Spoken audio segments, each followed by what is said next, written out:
Hello, this is a quick video going over my commercial assets production for real-time project and sort of reflecting on the strengths and weaknesses as well as my methods.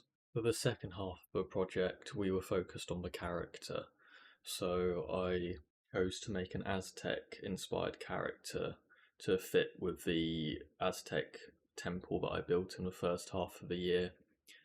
My drawing skills aren't, you know, great, so I did use ChatGPT and just came up with some designs and sort of picked this one in particular that I quite liked, as I felt it was quite in keeping with the previous concept art and environment that I built. To start, I used ZBrush to sculpt a male physique.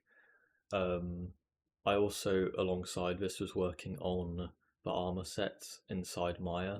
This way I could be more informed as to what parts of the body that was actually going to be shown and that I should focus on in the sculpt. After I finished inside ZBrush, I then took it to Maya to retopologize to get it ready for an in-game engine with an appropriate amount of polygons. While I was inside Maya, I also rigged and weight painted the mesh after retopologizing, including a root node so that it would work inside Unreal and that I could retarget the motion capture animations later on.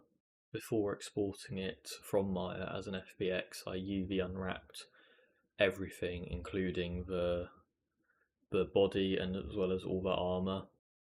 After Maya, I took the character into Substance Painter to be textured. I also used Substance Painter to bake a high poly version onto the low poly that I retopologized in order to preserve a lot of the details, especially with the muscles. I used a mixture of smart materials that I could tweak and edit, as well as creating new materials, especially for the wood.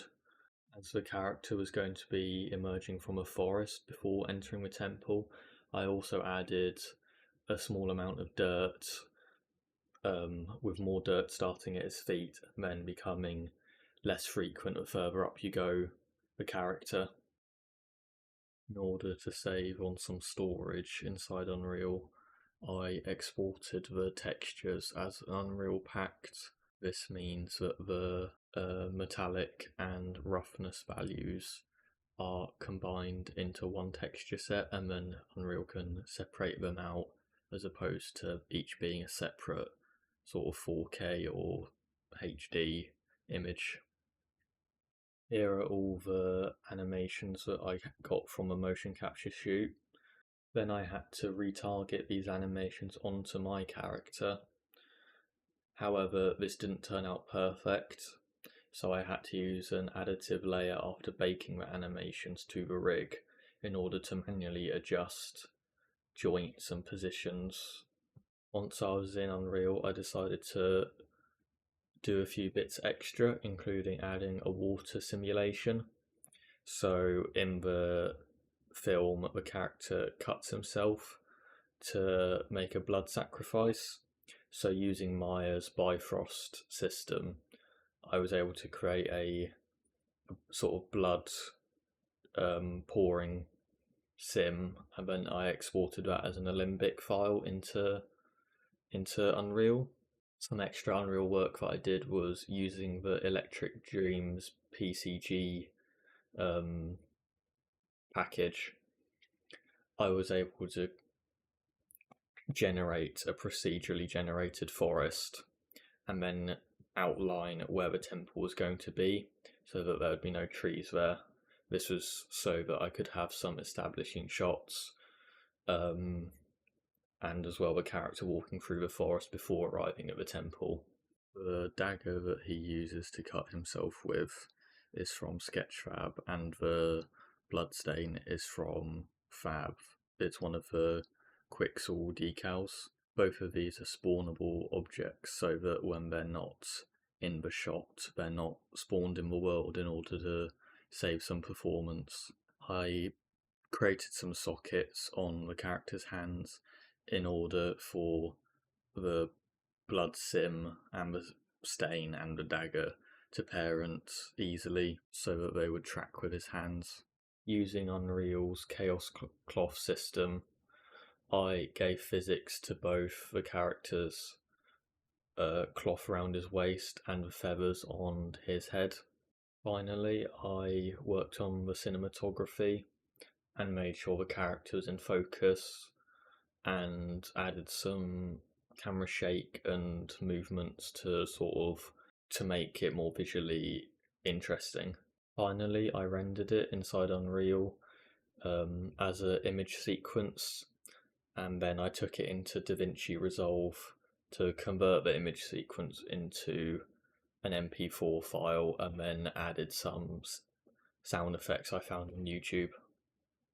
Overall, I'm reasonably happy with how the short film turned out. Some of the issues, however, were mostly to do with the sculpting. I was fairly new to ZBrush, and while I think like the back, the torso, and the triceps turned out fairly well, I don't think I merged some of the elements together, like the arms to the torso, as well as I could have.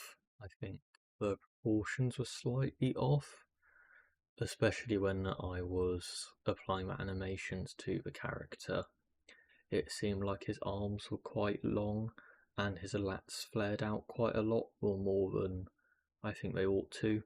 To overcome this, I could have either chosen a different character, as most of my experience in modelling is to do with hard surface, specifically using Maya and a bit of 3ds Max. So I could have either given him more armour or chosen a completely different setting where he's like a robot or something, or obviously just be better. And I think I could have benefited from just spending more time with familiarising myself with ZBrush before kind of jumping onto the texturing and armour. Another issue that is fairly noticeable is the clipping issue. I fixed the character clipping with himself by using the additive layer. However, the Chaos Cloth that I used, it does clip through the character's legs quite a bit. This is because when I started, I didn't know that you had to kind of create the cloth when you created the character. You can't do it after the fact. I put in a collider inside Unreal, but it's just a basic cylinder. It's not actually colliding with his legs. So if I was to do it again, I'd definitely bear that in mind from the start. I think the retopology went fairly decently. He is, I think, slightly on the higher side, but still, you know, a massive improvement from ZBrush, obviously. You can't see too much deformation and texture stretching, but I did really struggle with the hands and the feet specifically. However, the camera doesn't really focus on them too much. I would say my strengths of this project have been the texturing and cinematography, as well as the interior setting. I think using the Unreal's light system fairly well with light shafts to shine through the leaves, and as well with the camera shake and movement, it makes it feel quite lifelike at times, especially when the character's inside the Aztec temple. That was all handmade, and I think it, you know, probably could do with a bit more variation because it's kind of too symmetrical, but at the same time I wanted to use instance meshes so that like the pillars and the torches are all just duplicates of each other to kind of improve performance a bit. However, the outside of the temple could have been modelled more and textured less. For example, like the bricks outside are all just a texture. This was because I was ultra focused on performance at the start. As the camera spends a lot of time in the exterior of the temple, I think having a bit of geometry there to interact with the light and would make it seem a lot more realistic.